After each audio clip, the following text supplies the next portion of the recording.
Are we live?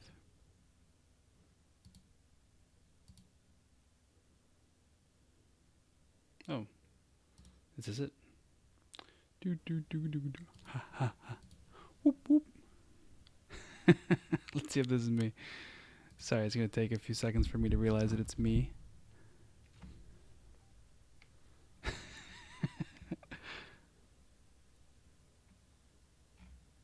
Are we live? Yeah, that's me. Okay, great. I'm gonna mute myself and I'm gonna look at. I'll have this over here. And hey, everybody, this is Evan Rogers coming at you with a live stream. I know I don't usually do this, but this way you'll be able to ask some questions eventually, and I'll be able to answer them. What I wanted to do today, and this is a live stream, yes, it doobly-doo is I want to prove that different parts of speech do exist in Japanese, and I want to prove which ones do exist, and I'm only going to go over the basics. There's a few other ones that I'm not really going to hit on that well, but I figured it'd be interesting to see that, that's when you're in your textbook or if you're watching my videos, and you hear people say things like adjectives and not adjectives and nouns and all that sort of stuff. Let's find out why we classify them. Okay? Sounds maybe dumb, but I think it's important. I think it's important to learn how to think about this sort of stuff. All right, so how do we decide, a word X is a specific kind of a word? How do we know that, looks is a verb? I posit the question: can we really just use meaning? Usually you will hear the definition of a verb is an action, and a noun is a person, place, thing, or idea. And those are generally true, but not all verbs are actions. After all, she looks cute. No one's actually looking. They are monkeys. Are is a verb, and it's a special kind of verb. It's a be verb. It's a copula, but it operates just like a verb. Well, maybe not just like a verb, but very similarly to a verb, and it doesn't show an action. So that's something to think about. That definition that it shows an action isn't necessarily true. In fact, the door opens. If I were to say the door opens, there's no action happening in that sense. I'm informing you that the door can open. And even if I said that the door can open, it's not opening. The word open, in that sense, the door opens, isn't an action. It's it's almost an adjective. Also, some words have more than one meaning. I am drawing. Look at this drawing. Notice how one of them is a verb-ish, almost maybe an adjective, kind of, but it's really a verb, but I am drawing. Am I saying that I am drawing or I am drawing? Anyway, and then look at this drawing. Drawing here is a thing that I'm holding, possibly, if I were to be a drawer and I showed you a draw. I can draw, but I haven't drawn in a while. I need to start making books. Okay, so I think the better way, and most linguists will tell you that the better way to think about how to differentiate a verb or, all of these different parts of speech that might exist is to simply look at how they operate in a sentence. The dog will go to school. That's an easy sentence. And notice how if we replace the word dog, we can say the school will go to the dog. The sentence still makes sense. It's just a weird sentence. But, in some fantasy, maybe that sentence will exist. So dog and school have the same function, don't they? And notice how we can say the dogs will eat the school. So now we can make dogs plural. So apparently dogs can be plurals. Can the schools will eat the dogs? That works. Schools can be pluralized too. Notice will eat. Eat operates just like go in the sentence. So just notice how go has the word to with it, but eat doesn't use the word to. So they're similar, but a little bit different, but they're pretty similar. So a verb of movement might be a separate classification that we might have to deal with in the future. The dog can eat the school. Notice how can easily replaces the word will. So can we replace can with eat? Can we say the dog will can the school? Well, it would be a very different meaning of the word can. Like imagine if you take a school and you were to put it in a tomato can. That sentence could exist, but that's a different can than this can, isn't it? Like the dog can the school, we could say. Or how about the can the school? That's a fun thing to say. So if we look at this and we go down the list, we can see that clearly some words have an underlying pattern to them. We speak in patterns, and we organize words to fit those patterns. And maybe you've thought about this, maybe you haven't. It's interesting, and I write on the bottom, by looking at word order, especially in English, the words surrounding a word, that's another thing we can look at, and whether we can, quote unquote, plug and chug a word, we can identify different kinds of words. So, for example, the first sentence, the dog will go to the school. The kid will go to the school. The monkey will go to the school. The computer will go to the school. That's sort of what I mean by plugging and chugging. We wouldn't really ever say, well, in the next panel, I think we talk about that. Let's try to make a wrong sentence and see what happens. Listen to the way I pronounce the sentence. The go will dog to the school. The go will dog to the school. Suddenly, go feels like a noun, doesn't it? Oh yeah, the go. It's going to go to the school. It's going to dog to the school. Hey man, you know that go? It dogged to the school the other day. And then all of a sudden, dog has a verb feeling to it, right? Our entire lives, go has been a verb, and dog has been a noun. And yet, when I say, the go is going to The go is going to dog to the school. All of a sudden, in our brains, we're thinking, what the hell is a go, and what does it mean to dog something? Fascinating. Just by switching the words in the wrong area of the sentence, it tricks our brain into turning nouns into verbs and verbs into nouns. Fascinating. I can undo your entire life's worth of understanding English by just saying a sentence wrong. And that's so. What's more important, are definitions of a part of a speech, or the fact that parts of speech actually exist and we can do whatever we want with them, as long as we obey by these rules? Like, the new will old to the school. That doesn't mean anything, but notice, hey man, the new, it's gonna, what did I say, old? The new, it's gonna old to the school. You know, this new, yeah man, it's olding to the school. I just dropped something, excuse me. The new is gonna old to the school. Your brain almost starts trying to verbify the word old and nounify the word, what was it, new? It's fascinating stuff. If you talk like that for too long, it really makes understanding things difficult. You have to really watch out when you do that.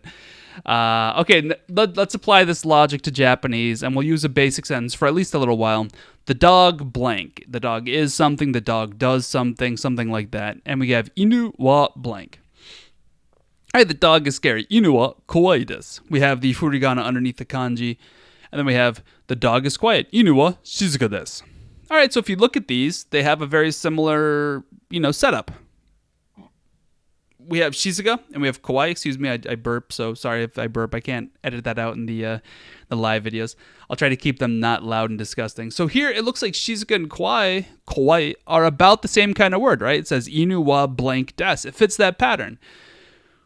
And indeed, in English, they're both adjectives, right? Scary and quiet are both, in English, plug and chuggable. Like, we can actually do that, right?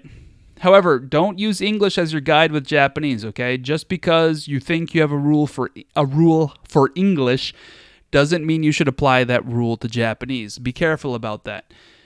So let's see what happens when we twist the word a little bit. We're going to make it, quote-unquote, past or complete, okay? So let's look at what happens to kawaii. We get inu wa kowakatta desu. You can see in the furigana it switches to kowakatta. And you can see the dog was quiet. Inu wa shizuka deshita. Inu wa shizuka deshita. Okay, so we had to change the e in kawaii to kowakatta, and we had to change the des in shizuka to deshita. So they look different now. They are different. They sound different, right? There's no kata in shizuka, and there's no deshita in kawaii. If you were to ask a native speaker, they would tell you that both kawaii deshita, which is wrong, and shizuka kata, it's hard to say shizuka kata, both of those are incorrect. If I were to say those words in Japanese, either A, they would think I'm crazy. Well, I'm white, so they would say, you're just wrong, Evan, shut up. But if I were a native speaker and I were doing that, I would either A, be making a point, B, be creating slang, or C, I don't know, I got hit in the head. Thus, we kind of have to come to the conclusion that these are different parts of speech. We have just discovered E adjectives, kawaii, and na adjectives, shizuka. We'll see why we call them na adjectives later, but you might already know that na comes before nouns. Okay, great. And we'll see later that they have a separate grouping as well. One's an E adjective and one's a not adjective. And just to spoil the show, one's a verbal and one's a nominal, depending on which textbook you go with. Okay, let's keep on trucking. Okay, so now we have the dog is scary. Inu wa kowai desu. That's what we had earlier. And then now let's say the dog eats pizza. Inu wa pizza o tabemasu. We could simply take out the word pizza o and leave it with just tabemasu, inu wa tabemasu. However, that sentence is a little bit vague because it could also mean something eats the dog, but be careful with that. We're focusing on the word tabemasu here as the verb. And notice how they're both distal, des and tabemasu. They're both polite sentences. So these sentences look completely different, right? These sentences look completely different. However, we can see that they both end in a su sound, right? So that's interesting. We have inu wa kowai desu and inu wa pizza o tabemasu, right? They end in that. It's not pronounced su here, but that's how we write it. That doesn't mean too much, but it does mean something. It means that they're both distal polite. That's what I was just talking about. Now, just to make sure and understand what is actually different about these words and these sentences, let's turn them into the past complete, the past / the complete tense. Those are called tenses. Okay, so we get the dog was scary. Kowakata desu. We've seen that before. And then inu wa pizza o tabemashita. So when we make one past tense, we change kowai to kowakata, and when we do the other one, we do tabemasu to tabemashita. In order to operate these words properly in a sentence and change meaning, we have to treat the words differently, and thus we definitely, even though we already knew we did in the past one, because they look completely different, it's clear we have another part of speech. We have verbs here. We're going to call these one verbs. There's probably a better name for them, but let's just go with verbs. Stick with the English equivalent, even though that's a bad rule to go by. Okay, but there's still something interesting. They both, kind of end in a ta sound, right? Inu wa kowakata, and then the pizza o tabemashita. Of course, there's the des there, but the ta is still there, right? Past tense ta, past tense ta. And did you notice how the verb and the E adjective, they both changed shape? We didn't change des and we didn't add a new word. They both literally changed. Like kowai went to kowakata, tabemasu went to tabemashita. The word changed. I don't know how to explain it any better. It's kind of like when we say, extreme is one word, and extremely is like the same word, but it's slightly different. The word changes shape. So that's interesting. The word changes shape. The reason why I'm pointing that out is because I want to talk about how these are both verbals. So follow the mouse if you can see it. Kowakata is an E adjective and tabemashita is a verb. And I'm going to mention this later, but I'm just going to spill the beans now. These two together, you can see how they act very similarly and yet differently, but similarly but differently, but similarly but differently. That's because we're going to create an overarching group of these as verbals, and these are both verbals. Okay, let's check out the dog is quiet versus a sentence that doesn't make any sense. Well, it doesn't make any sense. It makes some sense in a situation. The dog is a cat. Excuse me, I had to burp. Hopefully you can't hear that very well. So we have inu wa shizuka desu, just like we had earlier. And then we have the dog is a cat. Inu wa neko desu. Well, gee golly whiz, those look pretty much the same. One thing that's different is notice how the kanji, the ka, hangs out at the end, whereas nothing hangs out at the end of the neko. But let's not rely on writing, because Lord knows writing comes after changes in speaking, and thus that's not really a good guide to go by. In English, quiet and cat look differently. What did I write? One's clearly different. One's an adjective and one's a noun. Intuitively, in English, we know one's an adjective and one's a noun. But, once again, we don't want to go by English, do we? We want to go by our adjectives. Oh, and by the way, if you're watching this and you have questions, type in the questions. After the video, I'll answer them, okay? Great. I promise. Okay, so I just want to get through this. So, Shizuka and Neko both look like the same word in Japanese. Well, not the same word, but the same kind of word in Japanese, okay? Well, let's make them past tense and see if anything changes, right? We can't rely on English. All right, let's make a past tense. Okay, the dog was quiet. Shizuka deshita. Inu wa neko. The dog was a cat. Inu wa neko deshita. They still look the same. Nothing changed. I mean, there's no difference between them, might be the better way to say it. Are nouns the same thing as adjectives in Japanese? As not adjectives, I should say not adjectives in Japanese? Then I have a bunch of question marks and exclamation points. The answer is no, but yes. They're both nominals. We could call them both nominals. So let's change the word order to see if we can distinguish Shizuka and Neko. I have to work really hard to convince you that not adjectives and nouns in Japanese are the same. So let's go one step further. Let's see if it actually is true. If I'm trying to convince you that Shizuka is a noun and so is Neko, I'm going to really have to provide proof, aren't I? Because that's a hard pill to swallow. So let's go one step further, and in this next step, we'll see that it's not true. When I go this next step, we'll see there is a difference. A very small difference, actually. It's kind of interesting to see just how small this difference is. But the difference does exist. Okay, so let's go. So let's say it is a quiet dog, shizuka na inu desu. Shizuka na inu desu. And versus it's the cat's dog. Neko no inu desu. Shizuka na inu desu. Neko no inu desu. Sorry, my English intonation is to keep you in the breath. Sorry. Shizuka na inu desu. Neko no inu desu. All right, so it's a cat's dog is a dumb sentence. I know. Just shut up. Deal with it. I chose a dumb word and I stuck with it. But when we use the words to modify a noun, keep track of this word. It's an adnominal usage. You're probably used to adverbs and adjectives. Well, in linguistics, we're going to have a thing called adnominals. When we use a word to modify a noun, we generally call it an adnominal. So when we use a word in adnominally, i.e. to modify a noun, we see a very mild change. It's a big change when you look at hiragana. The na turns into a no. But if you pronounce it, shizuka na inu desu and neko no inu desu. It's just that and an o sound change, right? But the difference exists. Thus, Neko and Shizuka are, as we suspected, different parts of speech. Different parts of speeches.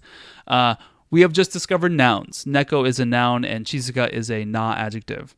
However, I think you can see how similar they are, and thus hopefully you'll believe me when I say that they exist in the superstrata, the larger distinction known as a nominal. There's one more nominal category. They're called no adjectives, but I'm not going to get into that in this one. Okay, let's go beast mode. So I've proven that there are at least 4 kinds of words, right? We've seen adjectives, na adjectives, we've seen verbs, and we've seen nouns, right? So let's just try to go quickly now that I've showed you our method, and let's see how it works. Okay, so adjectives versus verbs. Let's look at the differences and similarities. Base, oishii, taberu. There's nothing really connecting those two words. Oishikunai, negative, tabenai. Look, they both end in nai. However, you might notice that I put a space in between oishiku and nai, which is there for a reason, because nai is actually the negative of a verb. Excuse me for the burp. And tabenai, these ones are not spaced together because this nai is part of the verb. Burpy man has returned. All right, past. Oishikatta, past of the verb. Tabeta. So they both end in ta, just like we talked about earlier. This is called the negative past. I didn't have enough room to fit it in the chart, so I just wrote down NP. Oishiku nakatta. So this is kind of funny because oishiku, and then nai, and then nakatta. And then if you look at the past tense for nai, look at how it ends in an E sound, E, and then the E turns into a katta. When we make so nai actually is the verb arimas, the plain form is aru, and the negative of the plain form of aru is just regular old nai. And then so nai, if you notice, all negative verbs and negative plain form verbs end in an E sound, which are E adjectives. And so nai's past tense is actually nakatta, which we just replace the E with a kata, which is how we make past tense E adjectives. Every negative verb in the plain form is actually an E adjective. Fascinating. Very fascinating. Once again, I hope that that's further evidence that verbs and E adjectives belong to the super category, I should say, the super category of verbals. So anyway, and then oishikun nakata, tabe nakata. Notice how the nakata sticks around. I'm curious if every verb in Japanese has some form of arimasu in it. That's an interesting. I wish I knew somebody who's did Japanese language. If you know anybody who's really good at Japanese linguistics or the history of Japanese language, get me in touch with them, because I want to know if aru just entered every Japanese verb at some point. Anyway, we'll talk. If that went over your head, just whatever. Add nominal. Oishii pizza, or pizza. Sorry, I'm speaking Japanese. Oishii pizza. So oishii goes directly into pizza. And taberu can go directly into pizza. So taberu pizza, which would translate to as the pizza that I ate. If you're not familiar with how we can do this, it translates to the pizza that I ate. Or, sorry, that I will eat. Or the pizzas that I do eat. Sorry, this is not complete. I'm sorry, I wasn't thinking. This is pizzas that I eat, pizzas that I will eat, pizzas that I do eat, something like that. So if you notice, both of these can just go directly into a noun. Complementary form is like at the end of a sentence, like something is tasty. We just say oishii. We don't need a word after it. Same thing with verbs. Verbs can just go at the end of a sentence without a des or anything after it. The similarities are astonishing. Just absolutely astonishing. Just fantastic amounts of. They're so similar that E adjectives actually use verbs, but then the verbs turn into E adjectives. Like it's insane. Thus, we kind of have to appreciate how similar these are and how connected they are. And we're going to call these E adjectives and verbs, once again, we're going to put them in a super category of verbals. So we have verbals on top and then E adjectives and verbs on the bottom. They function incredibly similarly. All right. Let's look at not adjectives and nouns. I chose these together because they're going to both be nominals, and hopefully I can prove that that's true. So taihen da is when we're making just the base. I put the da in quote parentheses because we don't really need it, but we should have it. So taihen da, and then hito. Technically, there should be a da there as well. I guess I should also put that in there. Negative is taihen dewanai. Negative is hito dewanai, or janai des, if you want to do the distal. Past is taihen data or deata, hito deata, or deshta. Negative past is taihen dewanakata, hito dewanakata. So notice how these ones also end in nakata. However, they have a dewa in front of them, and that this differentiates them from the verbals. They have the dewa. Taihen na koto and hito no pizza. I switched the nouns. Taihen na koto, difficult things. Hito no pizza, the person's pizza. Then at the end of a sentence, they would just be taihen da or hito da. Okay, so there's no really connection here, but the negatives match up. The past tenses match up. The negative past tenses match up. They go before nouns with a little added thing. These are technically one of the copulas, like des, but don't worry about that. And notice how one is na and one is no, so very similar. And then at the end of the sentence, they both just do their word taihen da and then hito da. So once again, we're going to have the super category of nominals, and underneath them is not adjectives and nouns. And technically a third one, no nominals, but let's not, no adjectives, but let's not worry about that one right now. Okay, cool. So, the only major difference is the letter that follows the end sound. Taihen na koto, hito no pizza. Very fascinating, very fascinating. These are extremely similar, aren't they? And in fact, all the conjugation agglutinations are happening with the word des or da or the copula. There's actually nothing change. Notice how nothing changes with the actual word. Hito. Taihen. If I say it too fast, it comes out as hentai, doesn't it? Taihen. If you don't know what that word means, don't look it up, because I don't want to be responsible for you knowing that word. All right, so the words don't change. The conjugation / agglutinations happen in the word des. And they both use a na or a no sound to modify a noun. They're very similar. Oh, and the sentences end usually with a copula at the end. So des, dewanai, data at the end of a sentence. Fascinatingly similar. All right. Question, is des/da, aka the copula, are these verbs? Like, are they verbs? So distal polite, des turns into dewa arimasen. Deshta, dewa arimasen deshta. So what you're kind of seeing here is that we kind of actually just have the word arimas in the word des, right? Arimas, arimasen, arimashta, arimasen deshta. So notice how similar that is. I mean, literally, it's like the exact same thing, except that there's no... In fact, the base of des could be de arimas. Like, I could write de arimas. That's, in fact, de gozaimasu is very common. And the past tense could be de arimashita. So we see that it's just like the word de with arimas in front of it. And I put another verb over here to point out how the differences break down when you use a verb that isn't arimas. Really what I did was I put arimas here to show you how similarly they were. But tabemasu, tabemasen, the masen only stays the same, right? Tabe goes away. Tabemashita, the shita is the same. But tabemasen deshita, the tabe is in no way reflected in the distal polite. So just one more time. The base form of des could be de arimas, and the past form could be de arimashita. I mean, des and arimas are practically the same word, except there's a de in front of it. So tabemas doesn't match up. Des suddenly needs to have a wa in the negatives. Like, that's strange. Why do we have to add a wa for negatives, right? So these two look really similar, but why is there a wa after the negatives, but there's no wa being added to the verbs, right? And why is it basically just arimas with a de? And then, this number 3 is probably the most fascinating. Notice the negative past tense. Dewa arimasen deshta.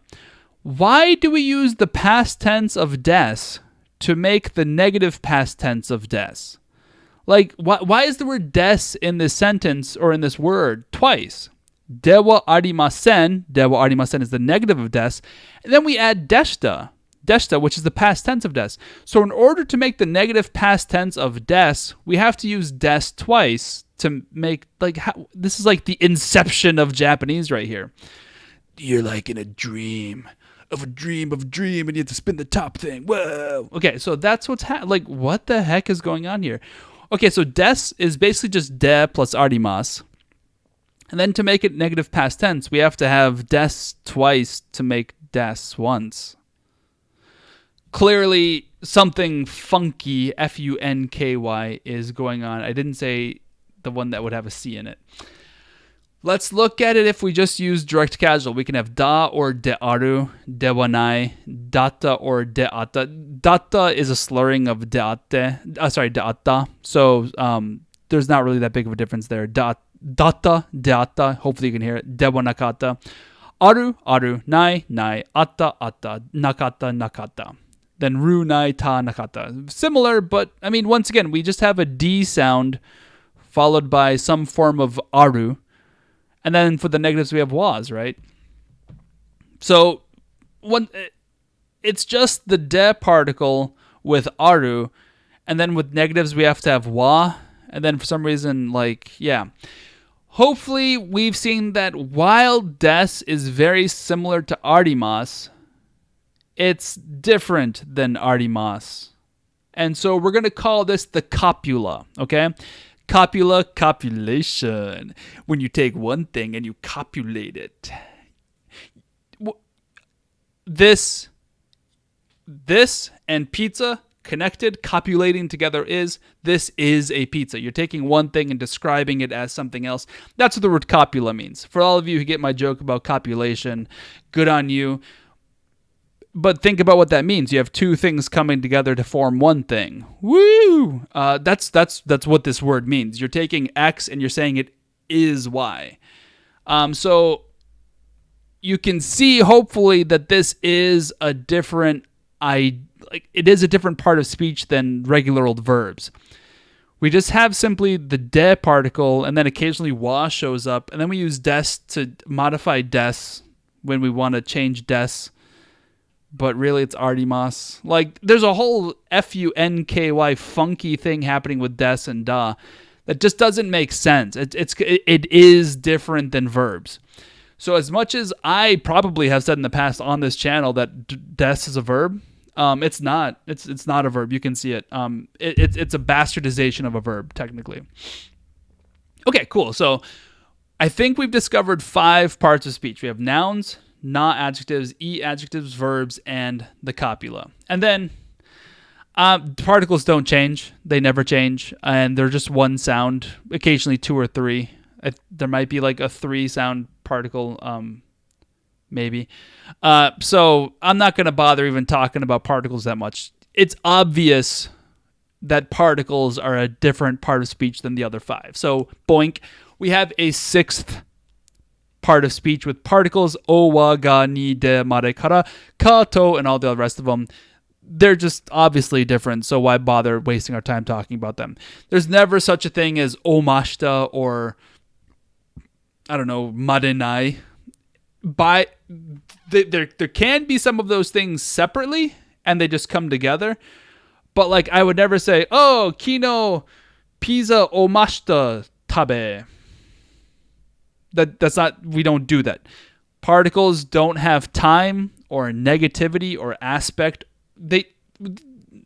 Can they have mood? I don't know if they can have mood. Anyway, they can't have tense or aspect attached to them like the other words can if we use des properly. So they're clearly a different part of speech. Particles are a separate part of speech. So we have 6 parts of speech. Nouns, not adjectives, adjectives, verbs, copula, and the particles. So I just went over them really quickly. In the category of nominals, we have nouns and not adjectives. In verbals, we have verbs and adjectives. In the copulae, this is actually the plural of copula. We could have an S there, but I went with the funky one with the E.